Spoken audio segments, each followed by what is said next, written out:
Budget లో premium luxury villa అందిస్తోంది APR group వారి గోల్డెన్ లీవ్ విల్లాస్. ఇప్పుడే కాల్ చేసి మీ విల్లా బుక్ చేసుకోండి.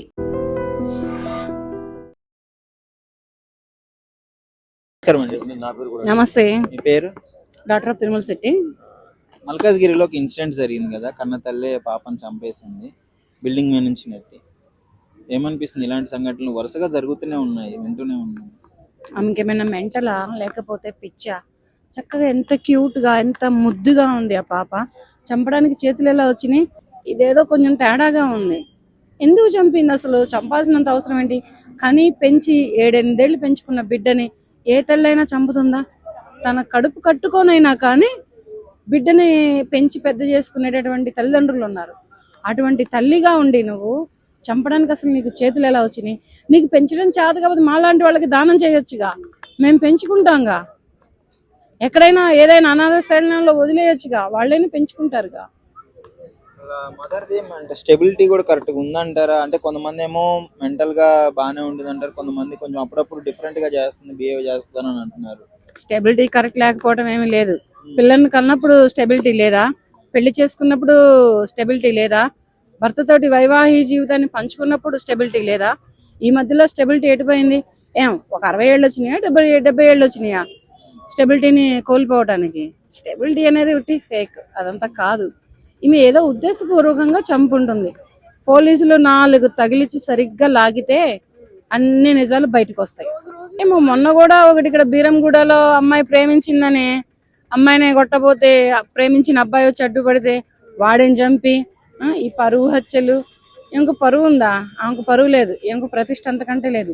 ఇటువంటి చిన్న చిన్న ప్రాణాలని, లోకంలో పాపం పుణ్యం తెలియనటువంటి అమాయకపు ప్రాణాలని చంపి వాళ్ళని లోకం నుంచి తరలించి మీరు ఏం పాముకు తిన్నామని, ఏం సాధిద్దామని, ఏం సంపాదిద్దామని ఇటువంటి హత్యలు చేస్తున్నారో అర్థం కావడం లేదు. ఎందుకు ఇన్సిడెంట్లు అవుతూనే ఉన్నాయి, వరుసగా అవుతూనే ఉన్నాయి. మరి చట్టం అంటే భయం ఉండట్లేదు, పోలీసులు అంటే భయం ఉండట్లేదు, ఇష్టం వచ్చినట్లు చేస్తూనే ఉన్నారు క్రైమ్స్. అయితే చట్టం సరైన శిక్షలు వేయట్లేదు.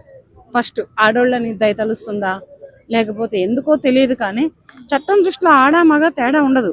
మహిళ అయినా పురుషుడైనా ఎవరైనా ఒకటే.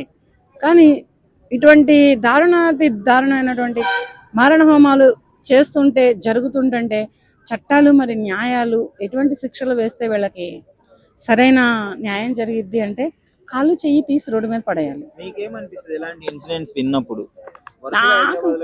నాకు గనక దొరికితే కాలు చెయ్యి తీసి రోడ్డు మీద పడేస్తాను. నేను ఏం చంపను, ఏం చేయను. పిడక్కమని కాలు ఎరగదీస్తా, చిడక్కమని చెయ్యి ఎరగదీస్తాను, రోడ్డు మీద వేసేస్తా. ఇప్పుడు బ్రతుకు. ఎందుకంటే ఒక ప్రాణం తీసావు కదా, ఆ ప్రాణం విలువ ఈ బ్రతుకులో తెలుస్తుంది, ఈ ఎవటి బ్రతుకులో, ఈ కుంటి బ్రతుకులో తెలుస్తుందని నేనైతే అదే చేస్తాను. కానీ అటువంటి చట్టాలు, అటువంటి న్యాయాలు మన ఇండియన్ కంట్రీలో లేవు. అదే మన దౌర్భాగ్యం, అదే మన దురదృష్టకరం. ఇటువంటి చట్టాలు, కాళ్ళు చేయి తీసి రోడ్డు మీద వేసేటటువంటి చట్టాలు, న్యాయాలు వచ్చిన నాడు ఇటువంటి దారుణాలు, ఇటువంటి మారణ హోమాలు జరగవు. ఎందుకు చంపడం? ఎందుకు? వదిలేయండి, ఎవరినైనా వదిలేయండి. పోయేదేముంది? తిరిగి వస్తే మీ దగ్గరకు వస్తారు, లేకపోతే మీరు చేసిన పాపమే మిమ్మల్ని వెంటాడుతుంది. భర్తల మీద కోపంతో కూడా పిల్లల్ని చంపేస్తున్నారు. అసలు దీన్ని ఎలా చూస్తారు? ఇది కూడా దారుణమే. నీ భర్త మీద కోపం ఉంటే నువ్వు భర్తను వదిలేయి, నీ పిల్లని తీసుకొని నువ్వు బ్రతుకు. లేదంటే పిల్లని కూడా బ్రతికించుకునే స్థితి, స్తోమత లేదా, ఆ భర్తకే వదిలేయి.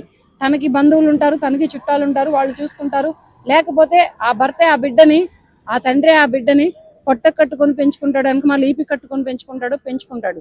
అంతేగాని ఇటువంటి భర్తల మీద కోపాలతోటి, ఏరేవాడితోటి ఎఫ్ఐఆర్లతోటి, వాడితోటి వీటితోటి అక్రమ సంబంధాలు పెట్టుకొని పిల్లల్ని ఎందుకమ్మా చంపుతున్నారు? పిల్లలు ఏం పాపం చేశారు? మీ కడుపుని పుట్టడమా వాళ్ళు చేసేది?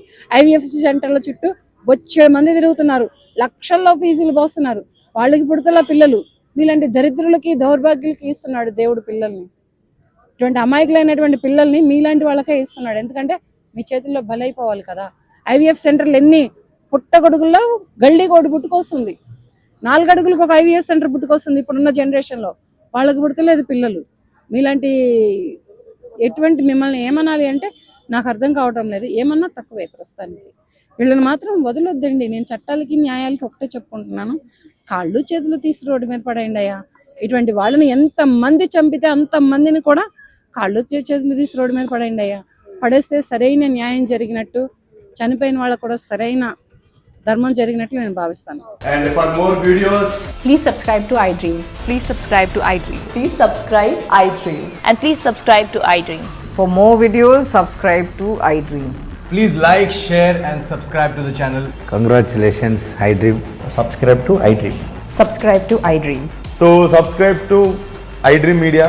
iDream ki iDream team అందరికి huge congratulations. Please subscribe iDream Media. Please subscribe to iDream. Subscribe iDream. Please subscribe to iDream. iDream అంటే నా కళల ఛానల్ను సబ్స్క్రైబ్ చేసుకున్న నోరు తిరుగుతలేదు, మీరైతే గంట గుర్తు కొట్టండి. For more such videos, please subscribe to iDream.